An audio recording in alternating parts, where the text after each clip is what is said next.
Pemerintah Provinsi Maluku melaksanakan evaluasi pelaksanaan pembangunan tahun 2020 dan persiapan pelaksanaan program pembangunan tahun 2021 yang bertempat pada Aula Lantai 7 Kantor Gubernur Maluku dan berlangsung selama 2 hari mulai 18 Januari sampai dengan 19 Januari 2021. Evaluasi yang dipimpin oleh Kepala Perwakilan BPKP Provinsi Maluku, Rizal Suhaili tersebut diikuti oleh Sekretaris Daerah Provinsi Maluku, Asisten Setda Maluku, serta para pimpinan OPD lingkup pemerintah Provinsi Maluku.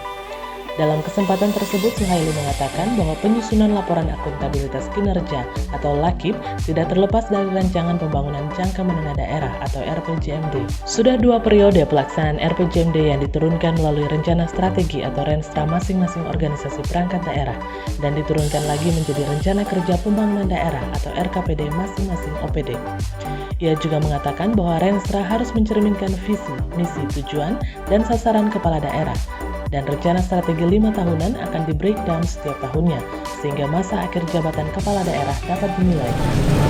Pada kesempatan kali ini, kami hendak menyampaikan beberapa hal saja, tidak detail mungkin, tapi perlu menjadi perhatian. Sebagaimana kita ketahui, penyusunan LAKIP kita ini tentu tidak akan lepas dari sistem akuntabilitasnya, kan? Dan itu tidak pernah terlepas dari RPJMD kita.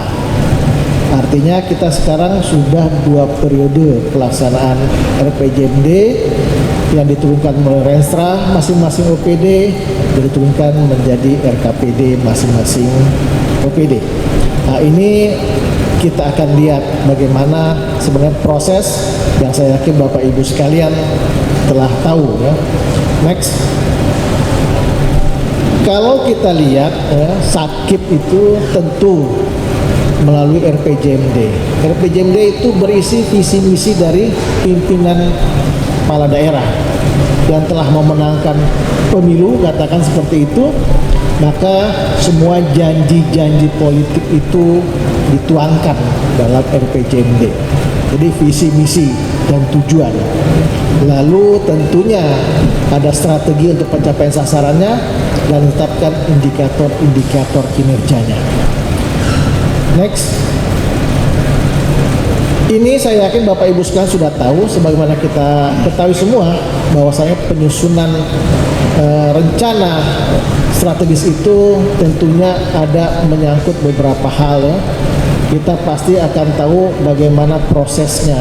Ada proses politik di situ, ada proses teknokrasi di situ, ada proses yang melibatkan masing-masing masukan dari seluruh elemen, ya.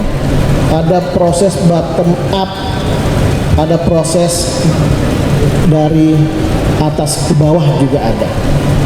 Semua proses ini harus dituangkan dalam Renstra kita, ada musrenbang segala macam dan setujui kemudian menjadi rencana strategis 5 tahunan masing-masing OPD.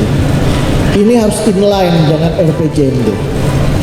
Seringkali bahkan kami beberapa kali dalam evaluasi menjumpai ternyata Renstra OPD tidak inline dengan RPJMD kepala daerah. Itu sering kita jumpai, makanya kemudian begitu turun di perencanaan kegiatan tahunan di RKPD-nya itu jauh, ya. Ada beberapa hal yang tidak kami sampaikan. Ini hanya gambaran proses bagaimana Renstra itu harus mencerminkan visi, misi, tujuan, sasaran. Itu harus ada. Renstra 5 tahunan, dia di breakdown dalam tahunan, kemudian setiap tahun harus ada ukurannya, kita akan mencapai di tahap mana.